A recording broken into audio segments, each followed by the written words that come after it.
Sejam todos bem-vindos ao canal Companheiros da Luz. Leitura do livro Nos Domínios da Mediunidade. Coleção A Vida no Mundo Espiritual, obra do Espírito André Luiz, por Chico Xavier. Iniciemos então a leitura do capítulo 22. Emersão do passado.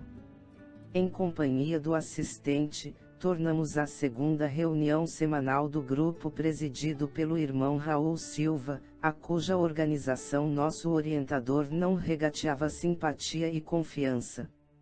O conjunto de trabalhadores não se alterara na constituição que lhe era característica. A pequena fila dos obsessos, todavia, apresentava modificações.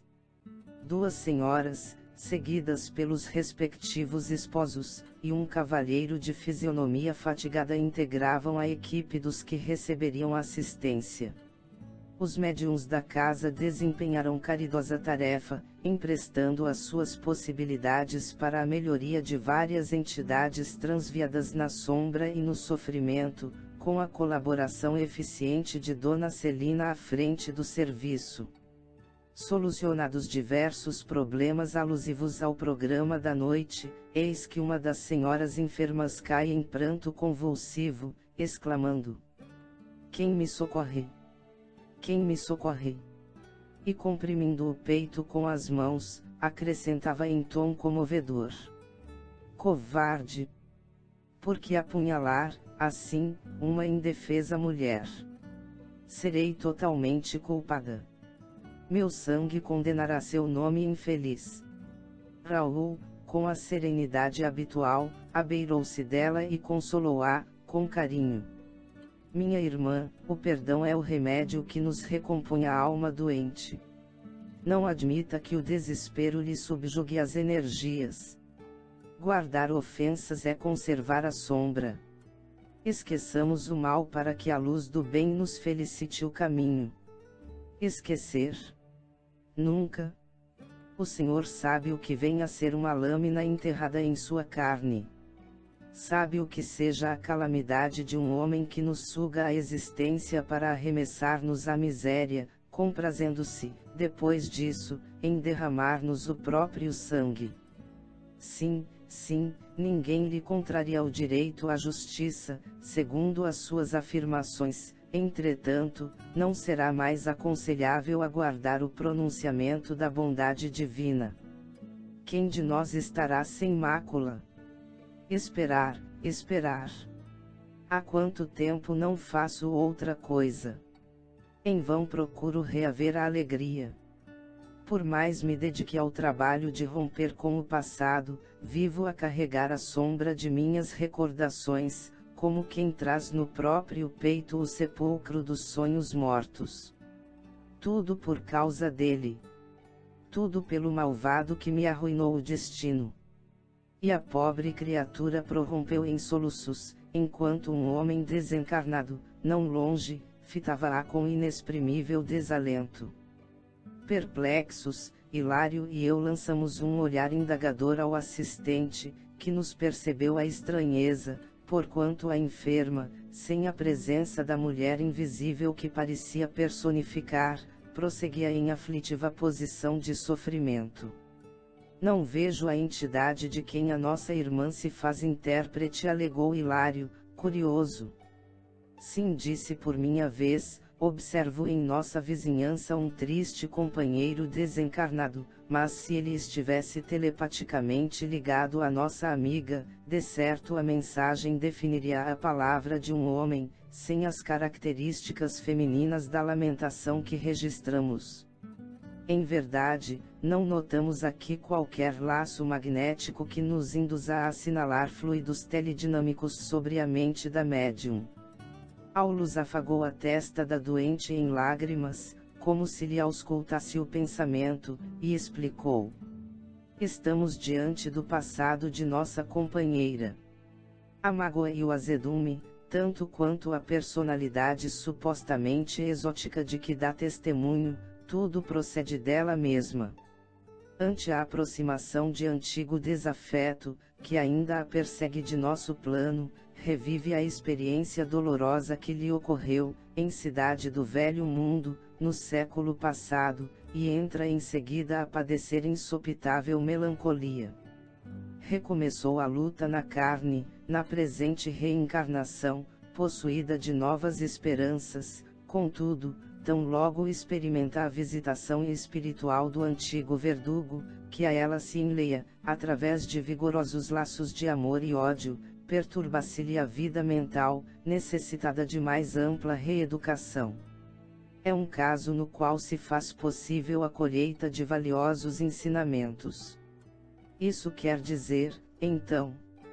A frase de Hilário ficou, porém, no ar, porque o instrutor lhe definiu o pensamento, acrescentando: isso quer dizer que nossa irmã imobilizou grande coeficiente de forças do seu mundo emotivo, em torno da experiência a que nos referimos, a ponto de semelhante cristalização mental, haver superado o choque biológico do renascimento no corpo físico, prosseguindo quase que intacta. Fixando-se nessa lembrança, quando instada de mais perto pelo companheiro que lhe foi irrefletido algoz, passa a comportar-se qual se estivesse ainda no passado que teima em ressuscitar. É então que se dá a conhecer como personalidade diferente, a referir-se à vida anterior. Sorrindo, Paternal, considerou: sem dúvida, em tais momentos, é alguém que volta do passado a comunicar-se com o presente, porque ao influxo das recordações penosas de que se vê assaltada, centraliza todos os seus recursos mnemônicos, tão somente no ponto nevrálgico em que viciou o pensamento. Para o psiquiatra comum é apenas uma candidata à insulinoterapia ou ao eletrochoque, entretanto, para nós, é uma enferma espiritual, uma consciência torturada, exigindo amparo moral e cultural para a renovação íntima, única base sólida que lhe assegurará o reajustamento definitivo. Analisei-a, com atenção, e concluí. Mediunicamente falando, vemos aqui um processo de autêntico animismo. Nossa amiga supõe encarnar uma personalidade diferente, quando apenas exterioriza o mundo de si mesma. Poderíamos, então, classificar o fato no quadro da mistificação inconsciente. Interferiu Hilário, indagador. Aulus meditou um minuto e ponderou. Muitos companheiros matriculados no serviço de implantação da nova era, sob a égide do Espiritismo, vêm convertendo a teoria animista num travão injustificável a lhes congelarem preciosas oportunidades de realização do bem. Portanto, não nos cabe adotar como justas as palavras mistificação inconsciente ou subconsciente para batizar o fenômeno. Na realidade, a manifestação decorre dos próprios sentimentos de nossa amiga, arrojados ao passado, de onde recolhe as impressões deprimentes de que se vê possuída, externando-as no meio em que se encontra.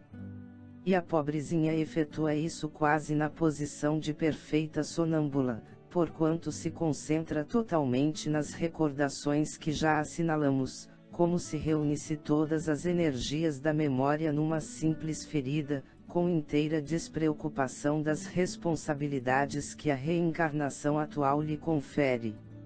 Achamo-nos, por esse motivo, perante uma doente mental, requisitando-nos o maior carinho para que se recupere. Para sanar-lhe a inquietação, todavia, não nos bastam diagnósticos complicados ou meras definições técnicas no campo verbalista, se não houver o calor da assistência amiga. Nosso orientador fez ligeira pausa, acariciando a enferma, e, enquanto Raul Silva continuava a doutriná-la e a consolá-la, notificou-nos, bondoso: deve ser tratada com a mesma atenção que ministramos aos sofredores que se comunicam. É também um espírito imortal, solicitando-nos concurso e entendimento para que se lhe restabeleça a harmonia. A ideia de mistificação talvez nos impelisse a desrespeitosa atitude, diante do seu padecimento moral. Por isso, Nessas circunstâncias, é preciso armar o coração de amor, a fim de que possamos auxiliar e compreender. Um doutrinador sem tato fraterno apenas lhe agravaria o problema, porque, a pretexto de servir à verdade, talvez lhe impusesse corretivo inoportuno ao invés de socorro providencial. Primeiro, é preciso remover o mal, para depois fortificar a vítima na sua própria defesa. Felizmente, o nosso Raul assimila as correntes espirituais que prevalecem aqui, tornando-se o enfermeiro ideal para as situações dessa ordem. Hilário, tanto quanto eu, edificado com os ensinamentos ouvidos, perguntou respeitoso: "E podemos considerá-la médium, mesmo assim?" "Como não? Um vaso defeituoso pode ser consertado e restituído ao serviço. Naturalmente, agora a paciência e a caridade necessitam agir para salvá-la. Nossa irmã deve ser ouvida na posição em que se revela, como sendo em tudo a desventurada mulher de outro tempo, e recebida por nós nessa base, para que use o remédio moral que lhe estendemos, desligando-se enfim do passado. O assunto não comporta desmentido, porque indiscutivelmente essa mulher existe ainda nela mesma. A personalidade antiga não foi tão eclipsada pela matéria densa como seria de desejar. Ela renasceu pela carne, sem renovar-se em espírito." O assistente fixou o gesto de quem mergulhava na própria consciência à sonda de suas reflexões e falou, qual se o fizesse de si para consigo: "Ela representa milhares de criaturas aos nossos olhos. Quantos mendigos arrastam na terra o esburacado manto da fidalguia efêmera que envergaram outrora?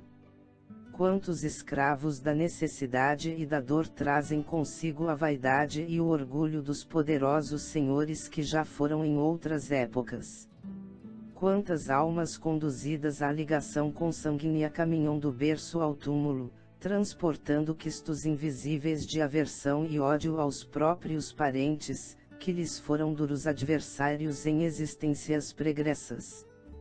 Todos podemos cair em semelhantes estados se não aprendemos a cultivar o esquecimento do mal, em marcha incessante com o bem."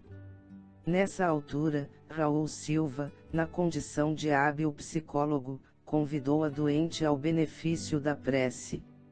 Competia-lhe a ela suplicar ao céu a graça do ouvido.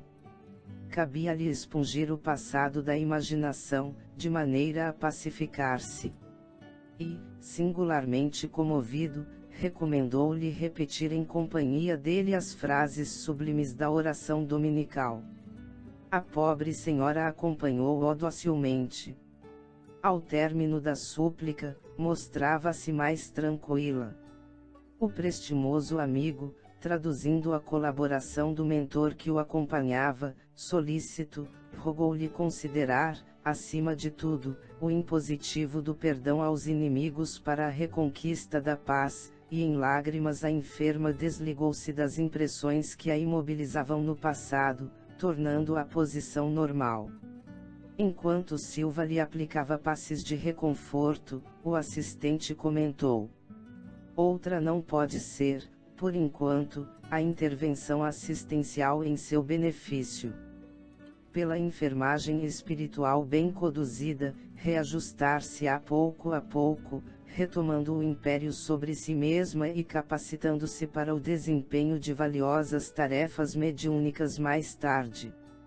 Estimaríamos a possibilidade de continuar analisando o caso sob nossa vista, contudo, a outra senhora doente passou de improviso ao transe agitado e era preciso estudar, fazendo o melhor." Chegamos ao final deste capítulo. Não percam o próximo de número 23. Fascinação. Muito obrigado, boa reflexão, que Jesus abençoe a todos.